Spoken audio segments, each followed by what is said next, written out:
When we think of family and home, it often conjures images of warmth and security. Yet, behind closed doors, the reality for some can be far from peaceful. In the case of the Bever family, what started as a typical suburban household soon descended into a nightmare of unimaginable proportions.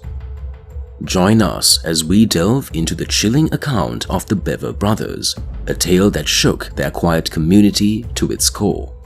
What drove these seemingly ordinary siblings to commit an act so heinous, so unfathomable, that it would forever stain the pages of history? As we journey back to that fateful night, we'll uncover the events that led to a tragedy of epic proportions. From the whispers of discord within the family to the shocking climax that left the entire city reeling, each twist and turn will leave you on the edge of your seat. So, buckle up as we peel back the layers of this true crime saga, exploring the dark depths of the human psyche and the devastating consequences that can arise when family ties are severed by violence. This is the story of the Bever brothers, a tale that will haunt you long after the final credits roll. Broken Arrow was a small suburb near Tulsa, Oklahoma, hardly more than a blip on the map. Despite being home to over 100,000 people, it felt isolated, especially for the Bever family. With 9 members, parents April and David, and 7 children, they resided in a large, beautiful house on Magnolia Court, close to the Arkansas River. While their parents found solace in their religious convictions and the tranquility of their home, the children experienced a different reality. The Bever children were homeschooled, a decision made by their parents who believed in the sanctity of family life and their local church. However, this isolation from conventional schooling deprived the children of crucial social interactions. Unlike their peers, they lacked the opportunity to make friends, form relationships, and learn to navigate the world beyond their homes. Their upbringing was sheltered, with little room for exploration or independence. Robert, the eldest Bever child, had felt the weight of isolation keenly. With no friends his age and no means to venture beyond the confines of his home, he had turned to the internet for companionship. Starting a YouTube channel, he had sought to forge connections in the digital world, a lifeline in his otherwise solitary existence. Despite their large family size, the Bevers had been known for their quiet demeanor. They had kept to themselves, rarely causing a stir in the neighborhood.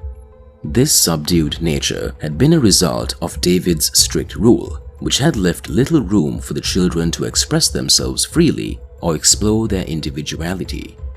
The events leading up to the tragic massacre of the Bever family in Broken Arrow, Oklahoma, on July 22, 2015, and its aftermath paint a harrowing picture of a family plagued by dysfunction, isolation, and ultimately unspeakable violence. Shortly before midnight on July 22, 2015, in Broken Arrow, Oklahoma, emergency services received a distress call from a young or teenage girl, discernible from her voice, indicating she was in significant pain. 911? Hello? Oh my, they're attacking my family. Crystal Bever managed to convey before her words trailed off. It wasn't fear that silenced her, but rather injuries sustained to her arms, chest, and neck. Paramedics arrived at the scene within minutes to find Crystal desperately crawling on the driveway, her strength waning as she attempted to flee what could only be described as a real-life horror. She was swiftly transported to an ambulance for urgent medical attention. Despite the agony, Crystal made sure to inform the paramedics that her brothers were responsible for the violence. Simultaneously, law enforcement arrived at the Bever residence, guided by gut-wrenching screams emanating from within. Bursting through the door, they were met with a harrowing sight. April and David Bever, the parents, lay lifeless on the floor. Nearby, 7-year-old Christopher and his 5-year-old sister, Victoria, also met tragic ends. Meanwhile, their slightly older brother, Daniel, was found in his father's office, surrounded by a pool of blood. As officers surveyed the scene, their hearts sank upon noticing the closed hallway bathroom door, an ominous sign of further horrors awaiting discovery. Among the devastation, there was a glimmer of hope: a crying baby, 2-year-old Autumn, miraculously unharmed. Despite the tragedy, Autumn had somehow survived. Crystal, though, bore the brunt of the horror. She pulled through, but not without enduring lifelong trauma and physical scars. This incident stands out as one of the most horrific cases of familicide ever recorded in the United States. The motivations behind such a stomach-churning act by 2 teenage brothers remain hauntingly unclear. What drove them to commit such unspeakable violence, and where are they now? Authorities swiftly located the Bever brothers mere hours after the gruesome events unfolded. Found hiding behind a bush in the wooded area behind their home, they appeared to lack any coherent escape plan. 17-year-old Robert Bever, caked in dirt and blood, exhibited wild, manic eyes, suggesting the spree may not have concluded in his mind. His 16-year-old brother wore a different expression, one tinged with remorse or perhaps self-pity for being apprehended. Crystal's testimony provided damning evidence, corroborated by the brothers' presence at the scene, their family's DNA on their persons, and their attempts to conceal themselves. In a chilling admission, Robert proudly confessed to the heinous act of annihilating his family, leaving the brothers to face the consequences of their actions behind bars. Robert sought solace in the vastness of the internet, grappling with the loneliness that weighed heavily upon him as the eldest Bever sibling. Growing into adolescence without companionship, he found himself isolated, lacking peers his age and the means to reach out to them. Turning to online platforms, he embarked on a journey to forge connections, launching a YouTube channel under the moniker Cold Empire. Robert's attempts at online presence, though comically cringeworthy, garnered him a modest following. As he experimented with content, sharing snippets of his life and trivial updates like a new hairstyle dubbed the Faux Hawk, Robert found a semblance of happiness. Soon, his younger brother Michael joined in, their bond akin to that of twins, inseparable in their pursuits. Together, they delved into the depths of the internet, consumed by its allure, spending countless hours exploring its darkest corners. Among their discoveries was the tragic tale of the Coline schoolboys, whom they idealized as legends, enamored by their perceived bravery and the eternal fame they attained through death. Inspired by their twisted notion of fame, Robert and Michael hatched a macabre plan to achieve notoriety by surpassing the infamous duo's kill count. Their family, unwittingly standing in the way of their ambitions, became the first targets. Robert meticulously prepared for the onslaught, acquiring an arsenal of weapons through his job at a call center, all while concealing his true intentions from his unsuspecting parents.